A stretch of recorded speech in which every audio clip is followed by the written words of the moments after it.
talking about ensuring that we are self-sufficient at the end of the day, and perhaps also tightening the noose around governors to ensure they do the needful. Yeah. Because at that level, they are supposed to put in policies and measures in place such that whatever has been done at the federal level gets to the masses who are the closest, who are also part of what the government is trying to address. But so far, it seems like we are not able to get the ability to rein in on them, to do the needful. I'm wondering why. And then the matter of corruption also comes to play. How do we address that as well? I said on Monday, it was on Monday when I was here, that when I met with the president, we discussed agriculture, and he said that they had imported 2,000 tractors. And during the FEC meeting, the agriculture minister, Kyari, said 1,000 had arrived. Well, this issue of agriculture is very important, and is important to the president. We must give some governors the slack for their efforts at agriculture. Niger State. Yes, some of them. Like, for instance, Kaduna has been given a lot of, Uba Sani has been given a lot of incentives to farmers, giving them implements to work and so on, giving, they have big farms there in Kaduna. Also, Niger State, they have been doing that. So you have to give some of them slack.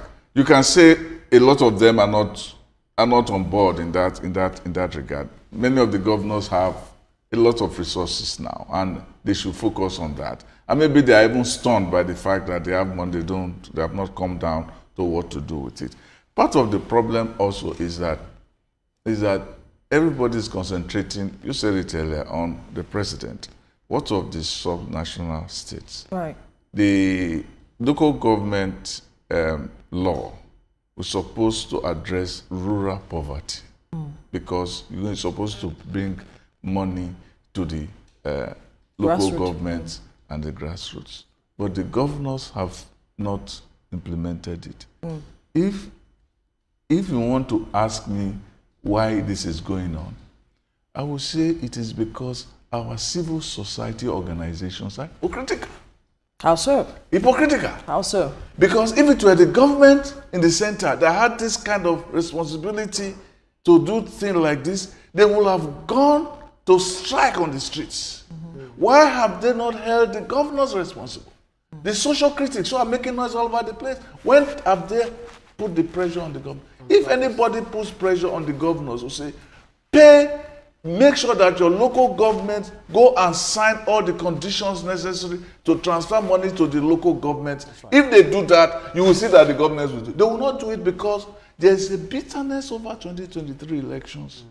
And they don't want anything that will create a semblance of cooperation with the government, which is very bad because it is supposed to be out to our own benefits. I remember when the president met with some elders in the north very early, he said, go and talk to your governors. Go and talk to your governors so that the people in the rural areas can benefit. Some of them are working it. They are working it. Kaduna is doing its own. Niger is doing its own, and a few others.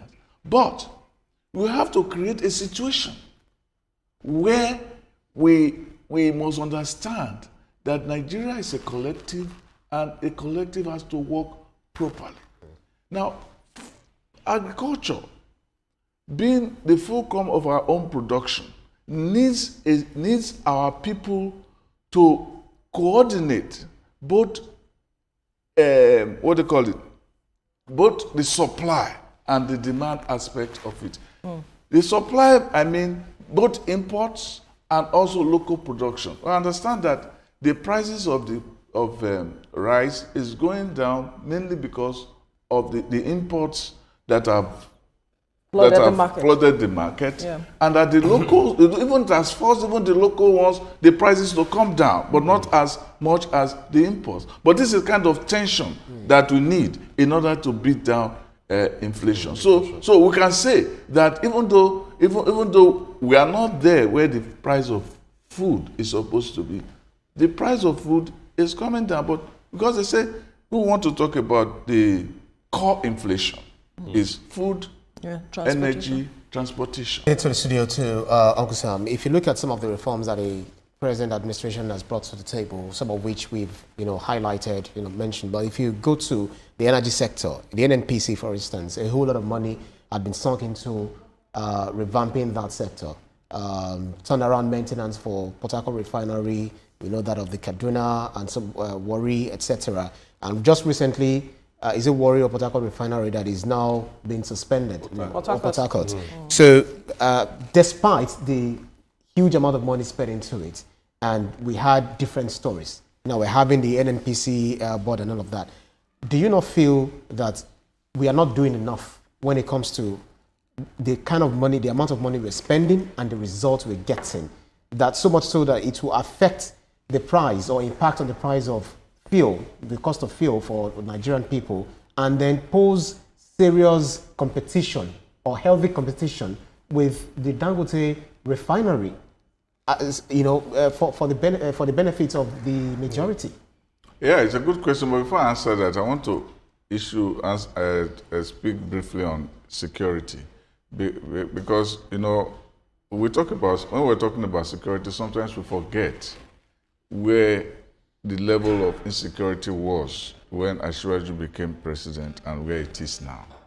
We forget that Kogi, Nasarawa, Kaduna, Katsina, Zamfara, Sokoto, all those places were places where we had daily upsurge of violence. Yeah. We don't see that much again. Not that they're not there. When was the last time you heard of such a thing in Kogi, or the last time you heard of it in Nasarawa? In Kaduna, for instance, the southern Kaduna is not out of the woods, but you don't see, you don't hear. The most fraud part of Kaduna, the bringing Gwari local government, places like Giwa, where there was complete insecurity in those places. In fact, the president had to visit there during the campaign because it was regarded as the hotbed of insecurity in the Northwest. That place, there was a market there that was shut down for about a decade, which has now been revived. The market is now working.